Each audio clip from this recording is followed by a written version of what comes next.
ఒక్కసారి కొమ్మూరి గోల్డ్ కి కాల్ చేయండి. తాకట్లో ఉన్న మీ బంగారాన్ని విడిపించి మార్కెట్ ప్రైస్ కి వాళ్ళు కొనుక్కుని మిగతా డబ్బులు మీకు ఇచ్చేస్తారు. హాయ్ హలో నమస్తే, వెల్కమ్ టు మనం టీవీ. నేను మీ చార్మి. మనం టీవీ ఉంది మన కోసం. మొన్న మేడారం జాతర జరిగింది జనవరి ఎండ్లో. అయితే ఆ మేడారం జాతర కంటే ఎక్కువగా కూడా ఈ యొక్క వ్యక్తి బాగా ఫేమస్ అయ్యాడు.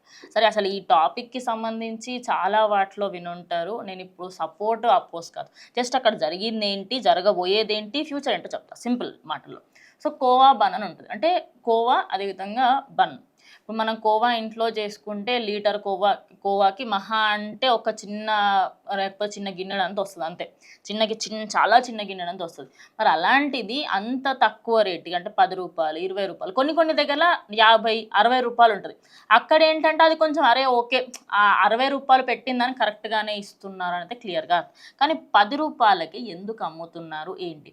అయితే దీనికంటే ముందే, ఈ మేడారం జాతర కంటే ముందే కోవా బన్కి సంబంధించి ఎన్నో ప్రాంతాలలో, ఢిల్లీ నుంచి తమిళనాడు వరకు ప్రతి ఒక్క దగ్గర దీనికి సంబంధించి చూస్తే అందులో అడల్ట్రేషన్ జరిగిందని, పాల పౌడరు అదేవిధంగా దానికి సంబంధించి అడ్డమైనదంతా అందులో వేసి చిన్న చిన్న పిల్లలకు తినిపిస్తున్నారనే వార్త 2024 నుంచి నడుస్తుంది.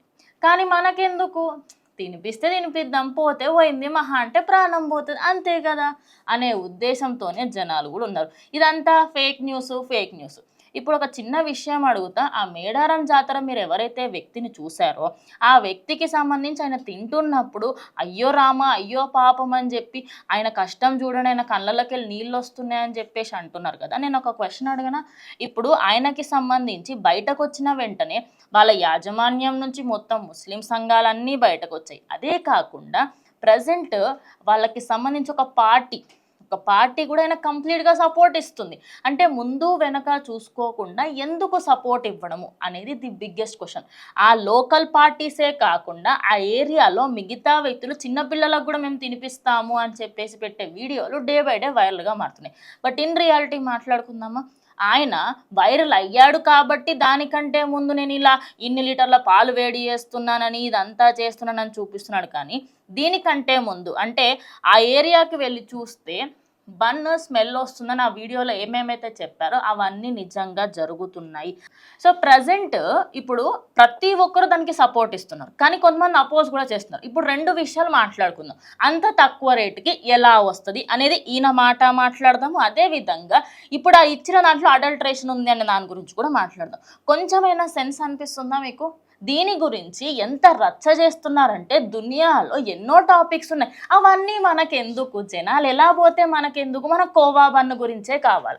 సరే పోనీ నిజంగా అందులో అడల్ట్రేషన్ జరిగిందా జరగలేదా అనే దాని గురించి పక్కకు పెడితే, ముందు వెనక చూసుకోకుండా ప్రతి ఒక్కరం తిడుతున్నాం. కానీ జస్ట్ ఇమాజిన్ అది నిజంగా అడల్ట్రేషన్ అయ్యుంటే ఆయన మీద ఎలాంటి దాడులు చేస్తారు, ఎలాంటి యాక్షన్ తీసుకోబోతుంది? తీసుకుంటారా? తీసుకోరు.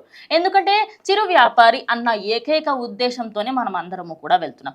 ఇంకోటి, ఈ విషయంలో పొలిటికల్ సపోర్ట్తోని ఆయన ఏదైతే అంత ధైర్యంగా మాట్లాడుతున్నాడో, మీరు కొన్ని వీడియోస్ చూపిస్తా, అందులో పొలిటికల్ సపోర్ట్తోని ఆ ఏరియాలోని లీడర్లు ఆయనతో పాటు కూర్చొని, లీడర్లు చిరు వ్యాపారికి ఎలా తెలుసు?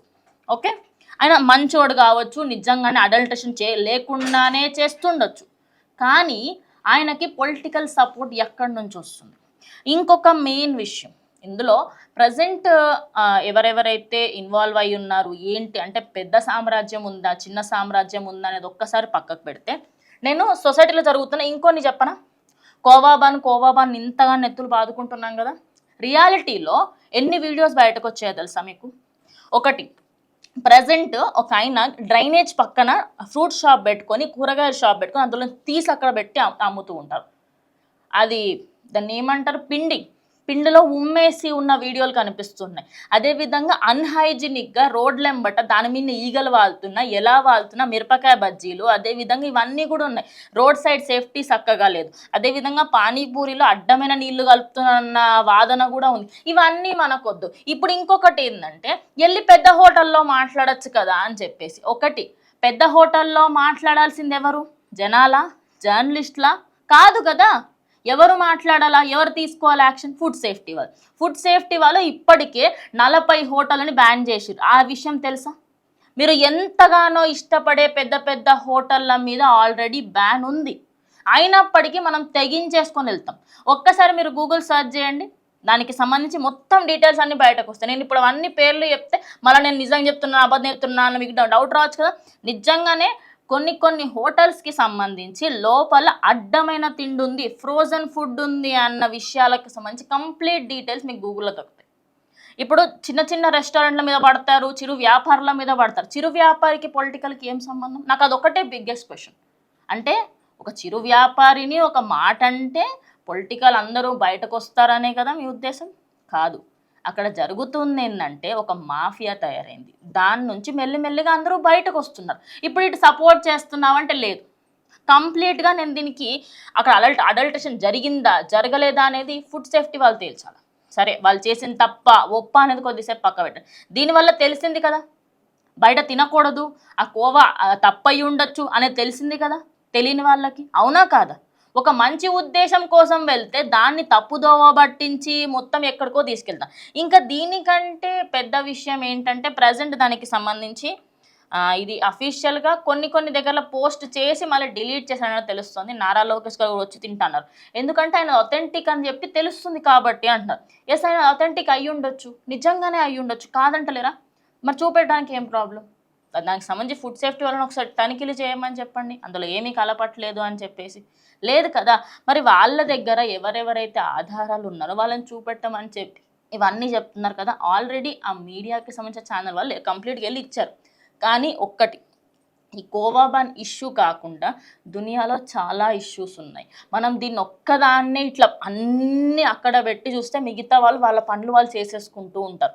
రోజు వారి జీవితంలో మీరు తినే ప్రతి ఒక్క తిండి, బ్రెడ్ దగ్గర నుంచి బిస్కెట్ దగ్గర నుంచి గుడ్లు, ఆఖరికి గుడ్లు మీరు ఏ కలర్లో ఉంటాయి? వైట్ లేదా బ్రౌన్ కలర్ మీద కోటింగ్ వేస్తారు తెలుసా? ఎస్, మీరు విన్నది నిజమే. నేను నిన్న రాత్రే దానికి సంబంధించిన కొన్ని వీడియోస్ చూసినా, కోటింగ్ వేస్తారు బయట, బ్రౌన్ కలర్ కోటింగ్ గుడ్ల మీద. అంత దారుణంగా అడల్టరేషన్ జరుగుతుంది. ఇంకా చెప్పుకుంటూ పోతే గుడ్లకి సంబంధించి అవి మంచిగా అంటే తొందరగా దాని లోపల ఇప్పుడు చికెన్ కానీ అవి తొందరగా ఇంజక్షన్లు ఇస్తారు. ఇవన్నిటి గురించి కూడా ఎందుకు మాట్లాడలేదు? ఎప్పుడో ఒక 10 సంవత్సరాల కిందట ఒక 5 సంవత్సరాల కిందట మాట్లాడడం అంటే ఒక ఇష్యూ వచ్చిందని కాదు. ఫుడ్ విషయంలో బయట మనం తింటున్నది ఏంటి, అది తిండేనా లేకపోతే విషం తింటున్నామా అనేది ఒక్కసారి చూసుకోవాలి. ఆయన 10 రూపాయల కమ్మని, 30 రూపాయల కమ్మని, 40 రూపాయల కమ్మని అనవసరం. కానీ అందులో అడల్ట్రేషన్ జరిగింది అనే దానికి సంబంధించి ఫ్యూచర్లో ఏదైనా ఒకటి బయటకు వస్తే మీరు అప్పుడు ఏం చేస్తారు? మీరు అప్పుడు కూడా ఇదే విధంగా మాట్లాడతారా? ఇప్పుడు చాలామంది ఆయన ఇంటికి వెళ్ళి మరీ వీడియోలు చేయడము, ఆయన చాలా మంచోడు అయ్యి ఉండొచ్చమ్మా, ఎవడు కాదంటున్నాడు. దాని గురించి చర్చ కాదు ఇది. అక్కడ అడల్ట్రేషన్ జరిగిందనే చర్చ, ఆయన మంచోడా చెడ్డోడా అనే చర్చ జరగట్లేదు ఇక్కడ. అందులో ఏదో కలిపారు, లేకపోతే మిల్క్ పౌడరే కలిపారా, లేకపోతే ఇతర ఏమైనా కెమికల్స్ కలిపారా, అక్కడ ఉన్న వాళ్ళు మాకు కడుపును వచ్చిందని చెప్పారంట, అందుకనే వాళ్ళు వెళ్ళి మాట్లాడారు. ఇదంతా జరిగింది. కానీ మనకి ఇదేమీ సంబంధం లేదు. ఆయన మంచోడా కాదా అనే దాని మీదనే నడుస్తుంది. ఓకే, ప్రజెంట్ వాళ్ళ ఫ్యామిలీ అంతా కూడా వాళ్ళైతే అటు పొలిటికల్ సపోర్ట్ అంతా కూడా అలా ఏరియాలో గెయిన్ చేసుకున్నారు. సో అది నిజంగానే వాళ్ళు ఆల్రెడీ ఫుడ్ సేఫ్టీ అధికారులు దీనికి సంబంధించి పంపించారట శాంపుల్స్. లెట్స్ సీ, వెయిట్ చేద్దాం. ఎందుకంటే ఒకటే ఇష్యూ కాదు, ఇలా చాలా ఇష్యూస్ ఉన్నాయి. మనం ఏంటంటే సోషల్ మీడియాలో కనిపించే ఆ ఒక్కదాన్ని పట్టించుకుంటున్నాం, కానీ ఫుడ్ ఎంత దారుణంగా తయారవుతుందో. మీరు డే టు డే లైఫ్లో తినే బర్గర్లు, పిజ్జాలు అవన్నీ దాంట్లో ఎంత దారుణంగా కెమికల్స్ ఉంటాయో తెలుసా? నిజానికి మనం తినే మైదా, గోధుమ పిండి, శనగపిండి, పిండిళ్ళల్లో కూడా కల్తీయే ఉంది, బియ్యంలో కూడా కల్తీ ఉంది. ఇన్ని కల్తీలు ఉన్నాయి, ప్రతి ఒక్కటి కల్తీయే. అవన్నీ మనం చూసుకోకుండా ఒకటి బయటకు వచ్చింది కదా అని దాని చుట్టే తిరుగుతున్నాం. కానీ ఫుడ్ సేఫ్టీ వాళ్ళకి నేను నిజంగా ఒకటి చెప్పాలనుకుంటున్నా సార్, మీరు ఫుడ్ సేఫ్టీకి సంబంధించి బయట పెట్టండి ఎక్కడెక్కడ తనిఖీలు చేశారు. ఎందుకంటే ఇన్ని రోజులు మీరు బయట పెట్టిన దానికి సంబంధించి ఇలా తెలుస్తావట్లే, గుడ్డిగా నామకే వాస్తే ఏదో వచ్చాం కదా చెప్పాం కదా అన్నట్టే ఉంది. ఇప్పుడు నేను ఒక ఛానల్నో లేకపోతే మిగతా వాళ్ళనో ఎవరినో అనట్లేదు, కంప్లీట్గా చెప్తున్నా. అక్కడ జరుగుతున్న సినారియో వేరు, ఇది వెళ్తున్న సినారియో వేరు, అది వెళ్తున్న దారి వేరు. సో ప్రజెంట్ ఇంకా ఫోకస్ చేయాల్సిన విషయాలు చాలా ఉన్నాయి, వాటి మీద కూడా ఫోకస్ చేయండి. మీకు నిజంగానే అంతగానం ఫుడ్ అని ఉంటే బయట ఇంకా వేరే వాటికి సంబంధించి కూడా ఫుడ్లో అడల్ట్రేషన్ జరుగుతుంది. అవన్నిటి దగ్గరికి వెళ్దాం.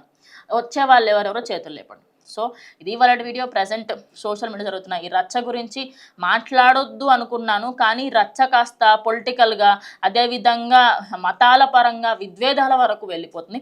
సో దీన్ని ఇక్కడికి ఆపేస్తే బెటర్. దీనికి ఇంకా ముందు చాలా రాబోతున్నాయి. సో ప్రజెంట్ ఇది ఇవాళ వీడియో. ఇంకో వీడియోతో మళ్ళీ కలుస్తాం. స్టే ట్యూన్ టు మనం టీవీ.